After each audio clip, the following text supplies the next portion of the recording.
Hello everyone, welcome to another Forex analysis with Blue Pips Forex. I'm Francis, and today's analysis I'm going to be talking about gold. I've not talked about gold for a very long time because of the kind of price action we had on the pair. There was no clear direction from my style of trading. However, with the recent developments, I think there's going to be a trading opportunity within this week or next, so I'm going to be touching that today.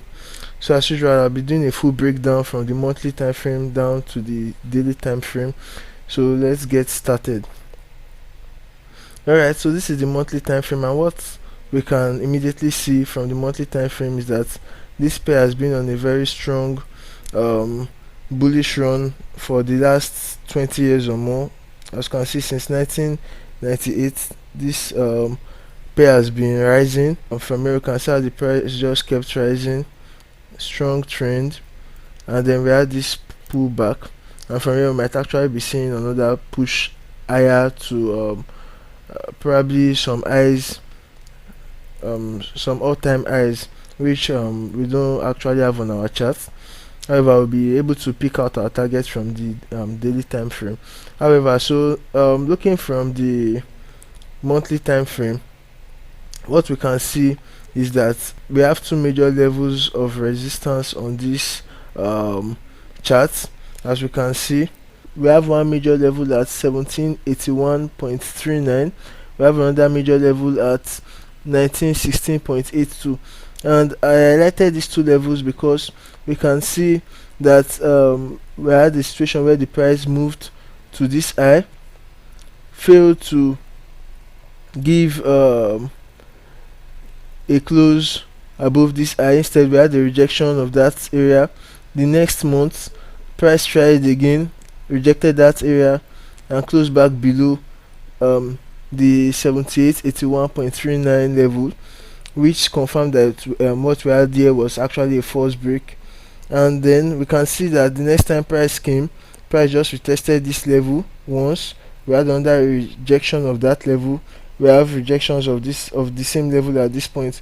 So we already know that this area is an important area of structure in the market from the monthly time frame. Also, we know that this area right here is also an important level of structure from the monthly time frame, because we can see that that's the highest point the price had ever gone from the monthly time frame from the data I have on my chart right here. So we already know that this area is going to be an area to keep an eye on from the monthly time frame. Now, looking at the most recent price action, what we can see is a situation where the price just started from this low. We had impulse correction, then we had all this move high into this area here. That's this previous level of resistance right here. And aside from that, we can see that last month gave us a monthly close above that level.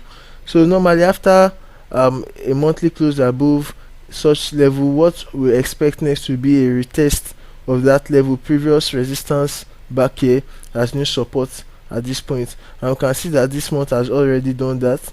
We had a retest and a rejection of this level. Now, it's important to note that this month has not closed, so we might still have a situation where the price will come back and close below this area, and then this break above would have been a false break.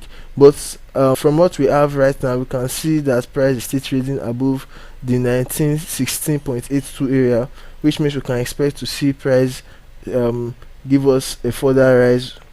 So let's see what we have from the weekly time frame. Alright, so this is the weekly time frame, and what we can see from the weekly time frame is that on this same area I highlighted on the monthly time frame, you can see how the price came 3 weeks ago, hit that level, rejected it. We can see the next week also came, hit this level again, rejected it. And this week we can see how the price has also hit that same level again and is still rejecting it. Now, just like the monthly time frame, this week has not closed also, so we can still see a situation where the price will just drop and close below this level. So from the weekly time frame, however, we have price trading above this same level of structure, which means we can expect to see price rise further over the next coming weeks or months. So let's see what we have from the daily time frame. Alright, so this is the daily time frame, and what we can see from the daily time frame first is this ascending channel we have right here. And aside from this ascending channel right here, we can see that from here we had the beginning of the channel, we had price testing this the channel support at that point. We had price come close enough, although we didn't have a proper test of that area.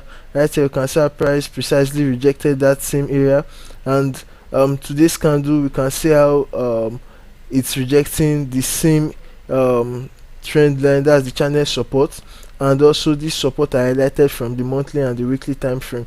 You can see how that area is holding firmly as support. So with this I can expect to still see price rise. However, I have a little bit of negative confluence on this pair, and when I say negative confluence, what do I mean? You can see how the price came. We had a push to the support right here, we had one wave higher, we had another push lower, giving us a descending trend line at this point, which means we have resistance at this point right now. So what I can expect from this is that as long as this trend line remains intact, that's this descending trend line right here, as long as it remains intact, we might just keep seeing consolidation within this triangle. That's this triangle we have right here. We might just keep seeing consolidation within that triangle. So what I would then be expecting will be at least a daily close above this trend line right here. Then if I will get a daily close above that trend line, then on the retest I'll be looking for long entry. Meanwhile, if I should drop into the 4 hours time frame, we can see right here that this area price is currently at resistance, so there's no trade setting up right now on this pair. So like I said already, from the daily time frame I'll be expecting to see a daily close above this area. Then if I see a daily close above that area, then we can see the area highlighted on the 4 hours time frame right here. I'll be expecting to see a retest of that area, that's previous resistance at this point, as new support at this point, and that is when I'm going to be looking for good long opportunities with good risk to reward on this trade. And my objective will definitely be coming in at the next level of resistance up there, that is somewhere around the 2134 area. However, since there's no data to make sure that that area is going to be an accurate area to look out for, I'll be stopping at the most previous high right here at 2070.21. So that is what I'm going to be expecting from gold over the next coming weeks or days, as the case may be. I'll be expecting to see a daily close above this area. If I don't see a daily close above this trend line, then there's no trade for me on this pair. But if I see a daily close above this trend line, then on the retest of that area, that's previous resistance at this point as new support, then I'm going to be looking for good trading opportunities into this high. Then if I get the daily close above this high, then I'll start targeting somewhere around the ascending channel. So that's going to be all on gold for now. If you enjoyed this analysis, do like, subscribe, click on the bell notification to enable you get our content whenever we upload them. Also share this video with your friends, and until we meet in the next video, remain profitable and have a wonderful week.